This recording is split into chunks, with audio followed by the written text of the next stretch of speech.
सभी को नमस्ते जी। स्वागत है आपका हमारे चैनल में।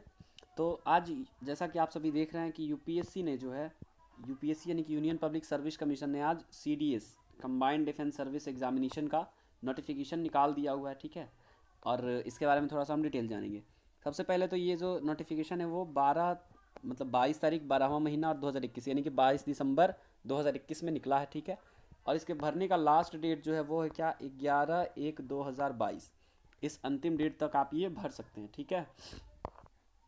अब कैंडिडेट्स की एलिजिबिलिटी जानने से पहले हम लोग ये समझ लेते हैं इसको भरना कैसे है। तो इसको भरने के लिए आप upsconline.nic.in पे जा सकते हैं, इस वेबसाइट पे, और यहाँ पे आप ये फॉर्म जो है वो भर सकते हैं। और इसके लिए आपका आईडी क्या क्या लगेगा, तो या तो आप आधार कार्ड लेके जाइए, जो कि सारे तरफ मौजूद रहता ही है, सबके पास रहता है आधार कार्ड, ठीक है। या फिर कोई आप फ़ोटो आईडी कार्ड लेके जाइए जो कि इशू किया गया हो सेंट्रल गवर्नमेंट या फिर स्टेट गवर्नमेंट के द्वारा, ठीक है। चलिए, अब थोड़ा सा ये देख लेते हैं कि आप फॉर्म भरने का लास्ट डेट तो बता ही दिया, ये 6 बजे शाम तक।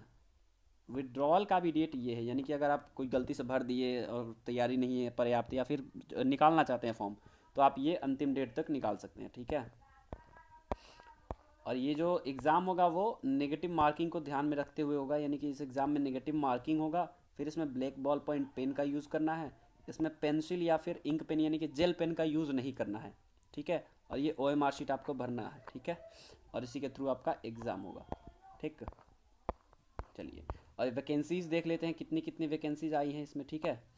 इसमें वैकेंसीज़ कुल आपकी आई हुई हैं, जो कुल वैकेंसीज आई हुई हैं वो ये रही 341, ठीक है।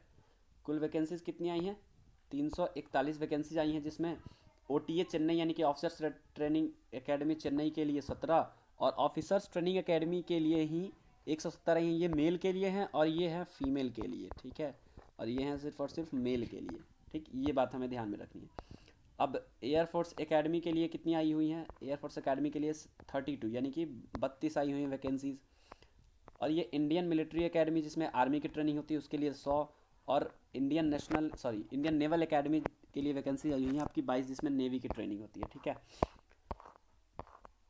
अब इसमें छोटी छोटी सी जो बातें हैं वो ध्यान में रखने वाली है, वो देख लेते हैं पहले। ये तो सेंटर्स हैं, आप देख सकते हैं ये वाली सेंटर्स, ठीक है। स्क्रीनशॉट चाहे तो ले सकते हैं आप, ठीक। अब ये तो हो गई। और इसकी एलिजिबिलिटी क्या है, पहली एलिजिबिलिटी की तो आप सिटीजन होने चाहिए इंडिया के या फिर नेपाल के, या फिर ये जो तीसरे नंबर पे सारा कुछ दिया है उन्होंने, ईस्ट अफ्रीकन कंट्रीज़। और फिर इसमें आपका वियतनाम भी थोड़ा सा आ जाता है, ठीक है, जो कि परमानेंटली इंडिया में सेटल होने के लिए आए हुए हैं, ठीक है। और ये इंडियन ओरिजिन के ही होने चाहिए, ठीक है, ठीक।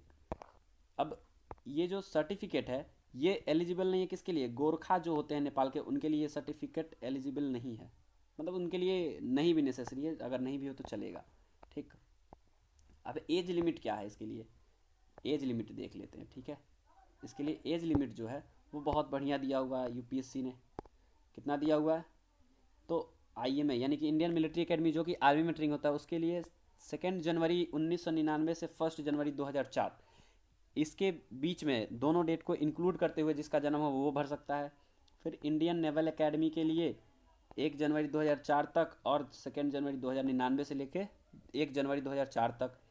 एयरफोर्स के लिए 1 जनवरी 2023 से 2 जनवरी 1999, सॉरी सॉरी सॉरी, यानी कि ये जो 20 से 24 साल उम्र होनी चाहिए वो होनी चाहिए आपकी 1 जनवरी 2023 को, ठीक है। और आपकी जो एज है वो 2 जनवरी 1999 से लेकर के 1 जनवरी 2003 के, मतलब ये जो आपकी डेट इंक्लूड करके होनी चाहिए, इसी में आपका जन्म होना चाहिए, 2 जनवरी 1999 से 1 जनवरी 2003 में, ठीक है।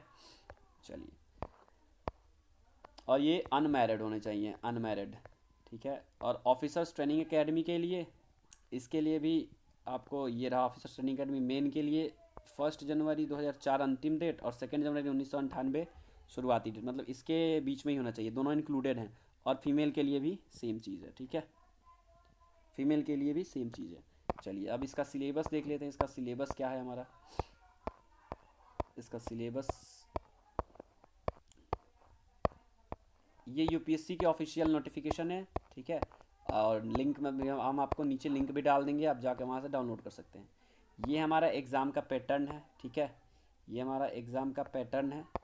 इसमें देखिए, इसमें सबसे पहला क्या होगा, इंग्लिश होगा, किसके लिए ये है IMA यानी कि Indian military academy, Indian naval academy और एयरफोर्स अकेडमी के लिए है। सबसे पहले तो जनरल इंग्लिश का होगा 2 घंटे का पेपर 100 नंबर का, फिर जनरल नॉलेज होगा 2 घंटे का 100 नंबर का, फिर एलिमेंट्री मैथ होगा 2 घंटे का 100 नंबर का, फिर OTA के लिए भी ऐसे ही इंग्लिश होगा 2 घंटे का 100 नंबर का और जनरल नॉलेज होगा 2 घंटे का 100 नंबर का, ठीक है। जिसमें से कि इंग्लिश की क्लास और जनरल नॉलेज की क्लास, ठीक है, इंग्लिश की क्लास और जनरल नॉलेज ये दोनों क्लासेस हमारे यूट्यूब चैनल पर चलेंगी। और अगर आप जो है रिकमेंड करेंगे, मतलब आप अगर सपोर्ट करेंगे हमारा, और तो हो सकता है आगे चल के हम भविष्य में एलिमेंट्री मैथमेटिक्स की क्लासेस भी चलाने लगे, ठीक है। चलिए, और ये रही सिलेबस हमारी, जो जो भी सिलेबस है वो ये रहा। इंग्लिश के लिए क्या चाहिए, बस workman like use of words चाहिए, बस हो गया, और अंडरस्टैंडिंग ऑफ इंग्लिश, बस इसी के लिए आपका पेपर जो है वो डिज़ाइन होता है। और जीके के लिए क्या चाहिए, जीके चाहिए जो कि करंट इवेंट्स आप देख सकें, ठीक है, और ये ऑब्जर्वेशन कर सके उसके साइंटिफिक एस्पेक्ट का, ठीक है, बिना किसी स्पेशल स्टडीज़ के, ठीक है, उसके साइंटिफिक यानी कि इसमें साइंस आ गया, ठीक है।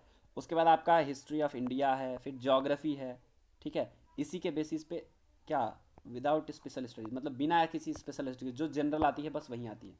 और मैथ्स के लिए आप देख सकते हैं, मैथ्स के लिए क्या क्या है, जो जनरल एग्जाम में आते हैं वही मैथ्स है। अरिथमेटिक है आपका, फिर अलजेब्रा है, फिर ट्रिगोनोमेट्री है, ज्योमेट्री है, मेंसुरेशन है, स्टैटिक्स, प्रोबेबिलिटी है, ठीक है। तो आज के लिए इतना ही। चलिए, जैसी भी रिस्पॉन्स हो आप हमें रिस्पॉन्स अवश्य दें। धन्यवाद।